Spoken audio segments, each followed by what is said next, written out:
Hello दोस्तों। तो आज से हम स्टार्ट करने वाले हैं टेक्निकल एनालिसिस की क्लास। ठीक है। इसमें डिस्कस होंगे इंडिकेटर्स, चार्ट वगैरह और कैंडल स्टिक पैटर्न वगैरह, और एक्चुअल टेक्निकल एनालिसिस करते कैसे हैं ये प्रॉपर वे में डिस्कस किया जाएगा। ठीक है। ये फर्स्ट वीडियो है, इसलिए इसमें टेक्निकल एनालिसिस का इंट्रोडक्शन होगा और सेकेंड वीडियो से चीज़ें अच्छे से समझाई जाएंगी। ठीक है। तो सबसे पहले समझते हैं कि टेक्निकल एनालिसिस क्या होता है। ठीक है। अब टेक्निकल एनालिसिस किसको बोलते हैं? तो टेक्निकल एनालिसिस वैसा एनालिसिस है जिसमें हम chart patterns, volume, indicator etcetera का यूज़ करके अपना ट्रेडिंग डिसीजन लेते हैं। ठीक है।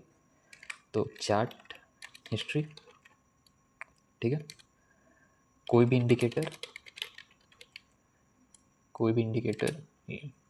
या फिर आप बोल सकते हैं कैंडल स्टिक एक्सेट्रा, ये सब का यूज़ करके आप ट्रेडिंग डिसीजन लेते हैं कि अब ट्रेड बन रहा है या नहीं बन रहा है, ऐसा करके। ठीक है। अब ये होता है टेक्निकल एनालिसिस। अब टेक्निकल एनालिसिस में लोग गलती क्या करते हैं? ठीक है, मेन मिस्टेक्स क्या करते हैं? ठीक है। मेन मिस्टेक्स होता है कि वो कोई भी एक इंडिकेटर बिना समझे यूज़ करना स्टार्ट कर देते हैं।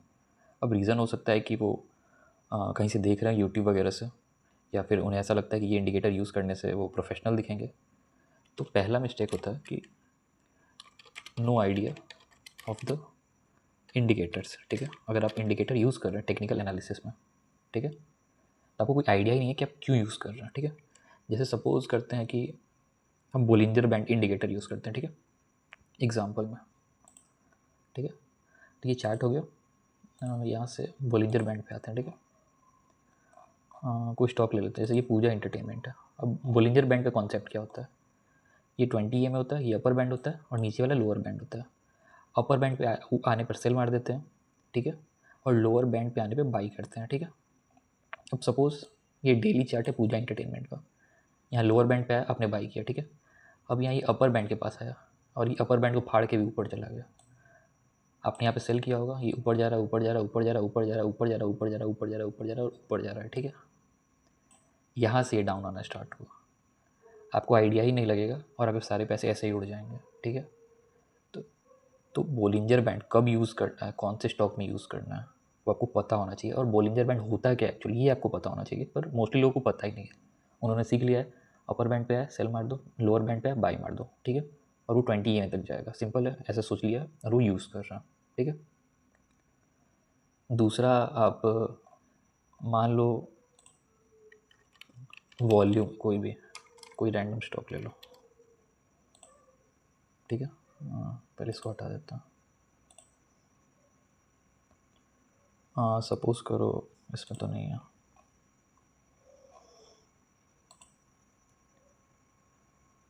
Volume indicator. ठीक है। ऐसा कहा जाता है कि वॉल्यूम आने पे बाई करना है। ठीक है। तो ये सारे ई एम है, इसको फ़िलहाल इग्नोर करते हैं। ठीक है। अब जैसे यहाँ वॉल्यूम आया, ठीक है, ये वॉल्यूम है, यहाँ पर किसी ने इसके टॉप पे बाई किया हो तो यहाँ से देखिए स्टॉक नीचे चला गया। ठीक है। और यहाँ वॉल्यूम आ रहा है तो ये स्टॉक ऊपर चला गया। एच बी एल इंजन का ये चार्ट है डेली का। अब यहाँ वॉल्यूम आ रहा है तो ये नीचे क्यों चला गया, और यहाँ वॉल्यूम आ रहा है तो ये ऊपर क्यों चला गया।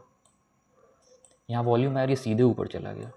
यहाँ वॉल्यूम आया तो ये नीचे चला गया इस कैंडल के लो को कट करके। और यहाँ वॉल्यूम आया बड़ा सा तो इसका कट लो कट नहीं हुआ और ये ऊपर गया। ठीक है। यहाँ 3 सिनेरियोज आ गए। अब आपको आइडिया, आपको बस इतना बताया गया या फिर आपको इतना पता है जहाँ से भी आपने सीखा हो कि वॉल्यूम आए तो तुरंत बाई कर लो। ठीक है। पर यहाँ 3 सिनेरियोज है कि एक में वॉल्यूम दिखा, उसका लो नहीं कट हुआ और वो ऊपर गया। ठीक है। एक जगह वॉल्यूम आ रहा है, लो कट गया और नीचे चला गया। तीसरी जगह वॉल्यूम आ रहा है तो ऊपर ऊपर और ऊपर ही जा रहा है। कौन से वॉल्यूम पे खरीदना है भाई? इतना कन्फ्यूज़न रहेगा और वो क्लियर ही नहीं होगा तब पैसे कैसे बनाओगे? ठीक है। तीसरा, suppose R S I use करते हैं। ठीक है। निफ्टी देख लेते हैं, जैसे निफ्टी के। ठीक है। ऐसा नॉर्मली कहते हैं कि 80 पे सेल होता है और 20 पे बाई होता है। क्यों 80 और 20 नंबर है, क्यों आर एस आई 1 से 100 के बीच में होता है, पता नहीं है। ठीक है। किसी को नहीं पता है, अगर आप पूछने जाओगे तो लोगों को पता भी नहीं है क्यों 20 पे बाई और 80 पे सेल। हाँ, लोग कहते हैं ओवर बॉट और ओवर सोल्ड हो गया, तो 80 पे ही क्यों हो जाता है? ठीक है। वो 90 क्यों नहीं मानते हैं, 95 क्यों नहीं लेते हैं? ऐसा कहा जाता है कि 20 पे आने पे सीधे बाई कर लेना। ठीक है। तो जैसे यहाँ सिनेरियो लेते हैं, यहाँ पे ये 2020 का। ठीक है। इसमें आर एस आई ऑलमोस्ट 13 के आसपास तक चला गया, ठीक है। इसको थोड़ा एक्सटेंड करते हैं, 12.5, यानी 20 से भी नीचे आ गया RSI। अब आप RSI ये इस फेज़ में अगर आपने 20 पे बाई किया होता, ये तो और नीचे आ गया मार्केट, ठीक है। अब आप, हाँ ये पहली मिस्टेक। और दूसरी कि आपको टाइम फ्रेम ही नहीं पता है कौन से टाइम फ्रेम में यूज़ करना है। वहाँ तो 20 आपने ऐसे देख लिया, 5 मिनट के टाइम फ्रेम पे देखते हैं कि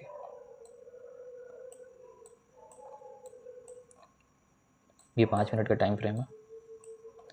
यहाँ देखिए, यहाँ भी ऑलमोस्ट 13 आ गया है, ठीक है, डाउन से। और देखते हैं, यहाँ देखिए, यहाँ भी ऑलमोस्ट 13 आ गया, यानी 20 को ब्रेक करके 13 आ गया हुआ है।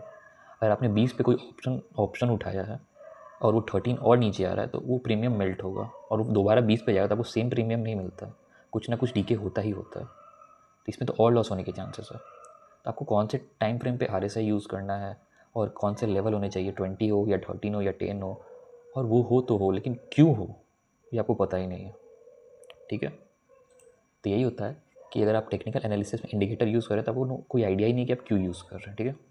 दूसरा मिस्टेक होता है फ्रेमवर्क नहीं पता, नो आइडिया ऑफ फ्रेमवर्क, ठीक है। अब फ्रेमवर्क क्या होगा, ठीक है। सपोज आपने एक ज़मीन खरीदी है, ठीक है, घर बनाने के लिए। आपने ज़मीन खरीदी, एक घर बनाओगे, घर में क्या होगा, bedroom, hall, kitchen. Suppose bedroom है तो उसमें एक बेड होगा, ठीक है। तो ऐसा नहीं ना कि आप ज़मीन खरीदोगे तो सबसे पहले बेड उठा के ले आओगे कि हाँ इसकी ज़रूरत है तो मैं पहले बेड ही खरीदूँगा। पहले आप ईंट जोड़ना स्टार्ट करोगे, दीवार खड़ी करोगे, प्लास्टर वगैरह करोगे, प्रॉपर घर तैयार करोगे, रूम तैयार करोगे, फिर बेड आता है। पहले बेड नहीं आता है, ठीक है, या फिर पहले किचन का सामान नहीं आएगा, ठीक है। वो सब आता है पूरा घर तैयार होने के बाद, ठीक है, यानी पूरा फ्रेमवर्क होने के बाद। लोगों को फ्रेमवर्क का आइडिया ही नहीं रहता कि एक्चुअल फ्रेमवर्क क्या होता है मार्केट का, ठीक है। तो उसका आइडिया होना इंपॉर्टेंट है, करेक्ट फ्रेमवर्क क्या होता है, ठीक है, मार्केट का। सबसे पहले एनालिसिस में हमें ये पता करना होता है कि मार्केट का ट्रेंड क्या है, ठीक है। मार्केट ट्रेंड मतलब अगर मार्केट का मोमेंटम अपसाइड है, ठीक है, और मोमेंटम अपसाइड मतलब 5 मिनट टाइम फ्रेम या फिर 1 आवर टाइम फ्रेम, ऐसा नहीं, लंबे में मार्केट साइकिल क्या बोल रहा है कि अभी साइकिल अपसाइड है, डाउन साइड है या रेंज बाउंड चल रहा है, ठीक है। पोजिशनल व्यू क्या है, ठीक है, क्योंकि पोजिशनल व्यू के ही अकॉर्डिंग हम स्टॉक्स चुनते हैं। अब सपोज़ मार्केट का ट्रेंड अपसाइड है तो आप वो स्टॉक्स नहीं चुनोगे जो गिर रहे हैं, ठीक है। आपको वैसे स्टॉक चुनने होंगे जो अपसाइड जा रहे हैं, मार्केट के ट्रेंड के साथ जा रहे हैं, ठीक है। वो कहते हैं कि ट्रेंड इज़ आवर फ्रेंड, ठीक है। तो ट्रेंड के अगेंस्ट जाओगे आपके पैसे लूज़ होंगे, ठीक है, पक्का लूज़ होंगे। सबसे पहले आपको ट्रेंड आइडेंटिफाई करना पड़ेगा। दूसरा एरिया ऑफ वैल्यू, ठीक है। एरिया ऑफ वैल्यू क्या होता है, सपोज़ मार्केट मूव कर रहा है 1 to 100, ठीक है, मतलब ये बाइंग जोन है, ठीक है। 1 to 100, 100 के बाद रिवर्स हो जाएगा, ठीक है। तो आपको पता होना चाहिए कि अभी मार्केट का कौन सा फेज चल रहा है, यानी 30 to 50, 50 to 70 या 80 to 90 या 90 to 100 चल रहा है, क्योंकि हर जोन में रिस्क अलग अलग होता है। 20 to 30 में रिस्क सबसे कम, प्रॉफिट सबसे ज़्यादा। 30 to 50 रहेगा तो रिस्क थोड़ा बढ़ेगा तो प्रॉफिट थोड़ा घटेगा। 50 to 70 में रिस्क और बढ़ जाएगा और 80, 90, 100 के पास रिस्क सबसे ज़्यादा रहेगा, ठीक है। तो आपको एरिया डिफाइन करना पड़ेगा या फिर देखना पड़ेगा कि यहाँ से रिवर्सल के चांसेस तो नहीं है, यहाँ से और ऊपर जाने के चांसेस तो हैं, और अगर रिवर्सल के चांसेस है तो किस हिसाब से रिवर्सल होगा, ठीक है, उस हिसाब से आपको ट्रेड करना है, ठीक है। ये कुत्ते नहीं सुधरेंगे, ये थोड़े खफा है और दिल्ली हाई कोर्ट के फैसले से। एंट्री प्राइस क्या होती है, ठीक है, वही आपको एरिया वैल्यू पहले पिक करना पड़ेगा, उसके हिसाब से एंट्री लेनी पड़ेगी, ठीक है। एंट्री प्राइस आपकी सही नहीं हुई तो फिर बहुत प्रॉब्लम हो सकती है। आपने मल्टीबैगर का कॉन्सेप्ट सुना होगा, ठीक है। मल्टीबैगर जैसी कोई चीज़ एग्जिस्ट ही नहीं करती है, ठीक है। अब आपको अभी ये तो हो ही नहीं सकता, मल्टीबैगर तो होता ही है, रिलायंस, HDFC बैंक, टाटा एलेक्सी, ये सब तो मल्टीबैगर है। अब सुनो, मल्टीबैगर कुछ नहीं होता, मल्टीबैगर प्राइस होता है, ठीक है। टाटा एलेक्सी आपको पता है कि मल्टीबैगर स्टॉक है, ठीक है। उसका फिलहाल लाइफ टाइम हाई 10,000 के अप्रोक्स चल रहा है। जिसने 10,000 पे बाई किया होगा उसके तो आंसू निकल गए होंगे। अभी 5,000 6,000 प्राइस चल रहा है, यानी 50% डिप्रिसिएशन हो गया उसके प्रिंसिपल अमाउंट का। तो वो मल्टीबैगर कभी बोलने जा रहा है टाटा एलेक्सी को, जिसने 700-800 पे टाटा एलेक्सी लिया होगा वो मल्टीबैगर बोलेगा, ठीक है। तो मल्टीबैगर, एक इंसान बोल रहा है मल्टीबैगर है, एक इंसान बोल रहा है मल्टीबैगर नहीं है। 10,000 पे खरीदने वाला बोल रहा है टाटा एलेक्सी मल्टीबैगर नहीं है, पर 500-600 पे खरीदने वाला बोल रहा है मल्टीबैगर है। तो टाटा एलेक्सी मल्टीबैगर है या नहीं है? तो मल्टीबैगर चीज़ डिसाइड होती है प्राइस से। तो मल्टीबैगर कोई भी शेयर नहीं होता, मल्टीबैगर प्राइस होती है। आपने सही प्राइस पे खरीदा तो वो मल्टीबैगर हो सकता है। अगर आपने सही स्टॉक को गलत प्राइस पे खरीदा है तो अच्छा स्टॉक भी आपको ख़राब ही बना के देगा रिटर्न। चौथा होता है सबसे इम्पोर्टेंट, एग्ज़िट। एग्ज़िट बहुत इंपॉर्टेंट होता है, ये आपको समझना पड़ेगा। एग्ज़िट कैसे लेते हैं, किस पॉइंट पे लेना है, क्योंकि एग्ज़िट मिस होता है तो प्रॉफिट रिड्यूस होने लगता है।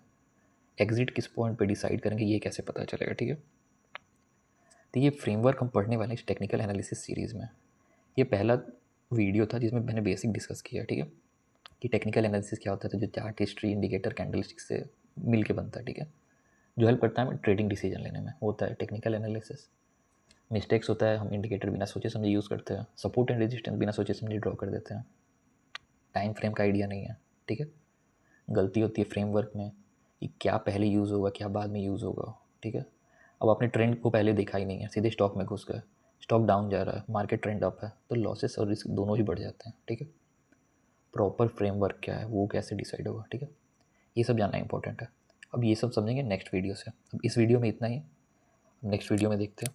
और चैनल को लाइक सब्सक्राइब ज़रूर करें, और डाउट्स वगैरह या फिर बाकी मैंने वीडियोज़ भी डाले वो सब देखें, और कुछ डाउट है तो कमेंट में ज़रूर पूछें। चलिए, थैंक यू।